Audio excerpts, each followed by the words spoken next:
안녕하세요. 치킨매당입니다. 곧 있으면 애플 실적 발표인데요. 이 실적 발표하기 전에 어떤 결과가 나올지 미리 예상해보는 시간을 갖도록 하겠습니다. 일단 저는 그래서 여러 가지 방면에서 애플 실적이 어떨지에 대해서 감을 잡기 위해 데이터를 찾아봤고요. 그래서 그 결과들을 오늘 다 알려드릴 텐데 일단은 그런 성과들을 리뷰한 다음에 그래서 주가는 어떻게 될지 마지막으로 다루고 마치도록 하겠습니다. 먼저 가장 첫 번째로 신제품이 이번에 잘 나가야 매출액이 높게 나오겠죠. 신제품 먼저 반응을 보겠습니다. 일단 이번에 가장 주목해야 될 거는 아이폰 12가 얼마나 많이 팔리느냐에 따라서 애플 매출액이 왔다 갔다 할 예정인데요. 이것도 먼저 보면은 한국에서의 반응 먼저 보겠습니다. 그래서 이게 네이버에서 아이폰 11과 아이폰 12를 검색하는 그런 비중을 나타낸 표인데요.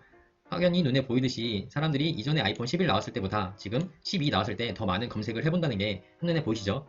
그래서 한국에서는 아이폰 12가 훨씬 더 반응이 좋다라고 이해할 수 있는 데이터고요. 두 번째로 중국이 아이폰 판매에서 아주 중요한 포션을 차지하고 있기 때문에 이것도 중요합니다. 이것도 아이폰 11과 아이폰 12를 비교를 했을 때 확연히 빨간 색깔 아이폰 12가 더 많은 검색량을 보이는 걸 볼 수가 있죠. 이거는 중국에서 아이폰 11과 12를 검색해서 보는 그런 검색량 비교를 나타낸 표입니다.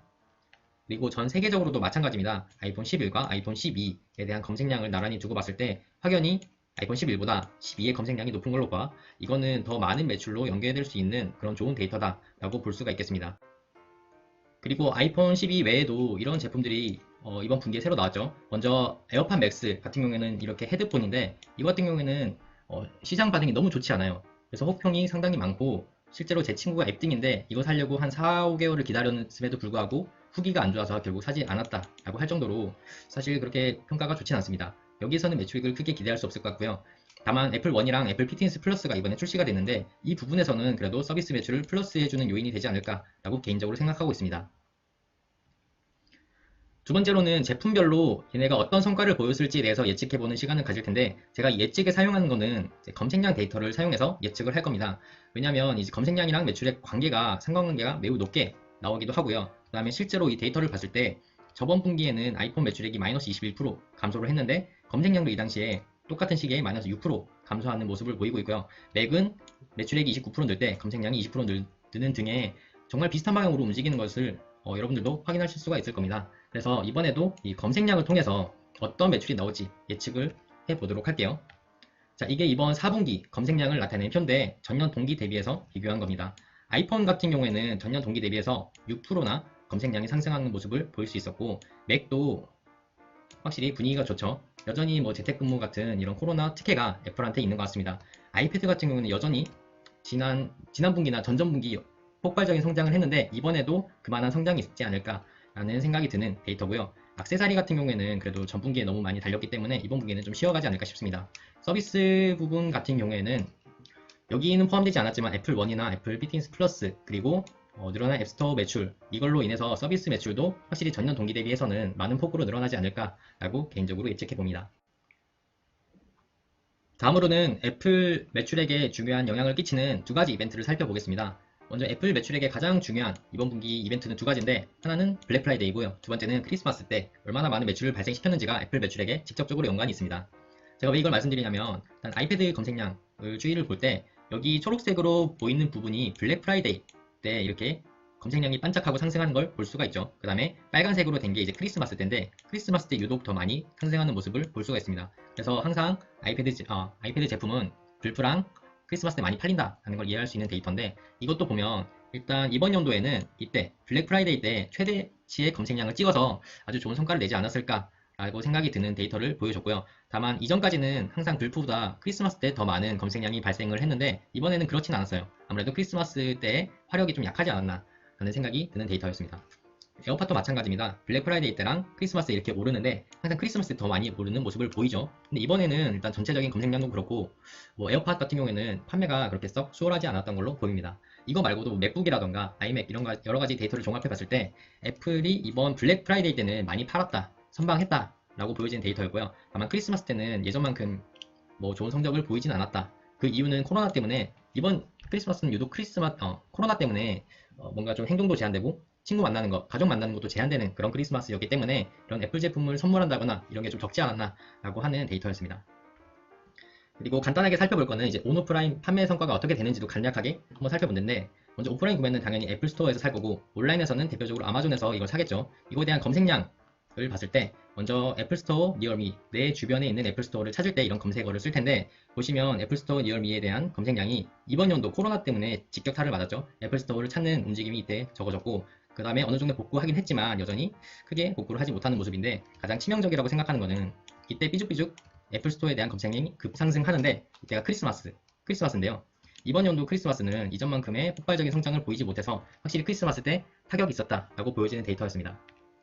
반면에 다행인 거는 오프라인에서 이렇게 타격을 입었음에도 이전 대비해서 꾸준히 이제 애플, 아마존에 대한 검색량이 상승하는 좋은 모습을 보여주고 있어서 오프라인에서의 로스를 여기서 어느 정도 채울 수 있지 않았을까라는 생각이 들었고요. 그 다음에 실제로 애플 홈페이지 페이지 뷰를 봤을 때도 지난 7월, 8월, 9월의 페이지 뷰보다 10, 11, 12, 그러니까 저번 분기죠. 저번 분기에 대한 페이지 방문이 훨씬 더 많았다라는 걸 봐서 온라인 판매는 이전보다 확실히 늘어났을 것이다 라고 예측을 하고 있습니다. 그래서 확실히 좀 아쉬운 부분은 이런 애플 스토어가 코로나 때문에 영향을 받아서 크리스마스 때 최대 매출을 올려야 되는데 이게 좀 제한이 돼서 매출에 타격이 있었을 것이다 라는 게 제 개인적인 의견이고요. 다만 온라인에서도 이렇게 매출이 그만큼의 보강을 해주겠지만 오프라인을 대체할 만큼의 판매액인지는 이번 실적 발표 때 나와봐야 알 것 같습니다. 그 다음에 기타 매출 영향 요소도 살펴보면 가장 중요한 게 이제 환율인데요. 애플은 애플 오피셜, 얘네가 항상 실적 발표 때 이런 환율에 대해서 언급하면 달러가 강세일 때는 애플 매출에 부정적인 영향을 끼쳤다라고 언급을 하고 있고요. 달러가 약세일 때는 애플 매출에 긍정적인 영향을 미쳤다라는 설명을 하고 있습니다. 그래서 이번 분기에도 달러에 대한 강세를 보면은 딱 이번 분기, 그러니까 9월부터 10, 11, 12월에 이렇게 달러가 약세를 보이기 때문에 이건 분명히 애플한테 좋은 쪽으로 작용했다라고 보여질 수 있는 데이터이기 때문에 이번 분기의 환율은 확실히 애플한테 좀 좋게 작용했다. 그렇기 때문에 매출에 좀 더 긍정적인 영향을 미치지 않았을까라는 생각을 하고 있습니다. 그래서 주가가 어떻게 될지에 대해서 좀 예측을 해보면요.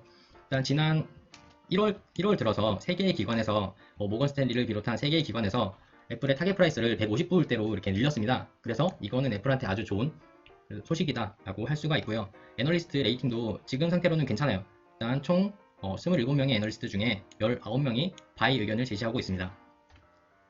하지만 실적 발표를 앞두고 지금 애플이 너무 많이 치고 나가는 모습이 좀 보이는데, 자, 이때 1월 15일 이후로 너무 많이 지금 오르고 있죠. 사실상 큰 손들은 이미 1월 15일 날 여기 최저점일 때 이미 매집을 해서 애플을 보유하고 있는데, 이 이후에 들어가시는 분들은 어느 정도 좀 부담이 있을 것으로 생각이 됩니다. 그리고 저는 단기적으로 주가를 예측할 때 이런 콜옵션을 주로 보고 있는데, 이 콜옵션이 140불에서 150불 사이에 많이 베팅이 걸려 있다라고 보여지는데, 보통 이 사이에서 주가가 결정이 되는 경우가 많더라고요. 그래서 1월 29일에 만료되는 콜옵션을 봤을 때 주가는 이번 주에 뭐 한 요 정도에서 왔다 갔다 하지 않을까라는 게 제 개인적인 생각입니다. 그리고 이번 애플 실적에 대해서는 뭐 저도 그렇지만 기관들도 아주 좋게 나올 것이다 라고 예측을 하고 있는데, 여기서 그게 나타나죠. 작년 이맘때쯤에 애플의 예상 매출액을 88.51 빌리언으로 봤는데 이번에는 이게 확 늘었어요. 그래서 다른 기관들도 이번 분기에 애플이 최대 실적을 찍을 것이다 라는 것을 확실히 예측하고 있기 때문에 이게 예측치가 너무 높으면 부담스럽거든요. 주가 상승에도 그렇고. 그래서 좀 아쉬운 부분이 있습니다.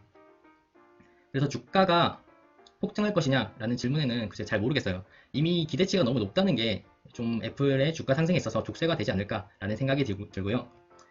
그래서 정리를 해보면 앞에서 뭐 여러가지 본 데이터를 통해서 이번 애플 실적은 당연히 좋을 것이다 라는 거는 데이터를 통해서도 증명이 됐고, 너도 알고 나도 아는 사실이다 라는 겁니다. 그런데 이 기대치가 이렇게 높은데 그 기대치를 뛰어넘을 성과를 보여주면 당연히 애플 주가는 이만큼 오를 테지만, 이 기대치만큼 나오거나 오히려 기대치를 하회하는 순간 이 주가는 장담할 수 없을 것 같습니다. 그렇기 때문에 이미 애플을 가지고 계신 주주분들께서는 그래도 마음 편하게 이번 실적 발표를 기대해봐도 될 것 같고요. 다만 이번에 높은 실적을 기대하고 진입을 고려하시는 분들께서는 너무 높은 지점을 잡진 않았으면 좋겠다라는 게 제 개인적인 생각입니다. 네, 오늘 이렇게 애플 실적을 미리 보는 시간을 가졌는데, 이거는 정말 참고만 해주시고 나중에 애플 실적이 발표되면 그 분석도 한번 진행해 보도록 하겠습니다. 네, 오늘 영상 여기까지고요. 전 또 다음 영상에서 뵙도록 하겠습니다. 감사합니다.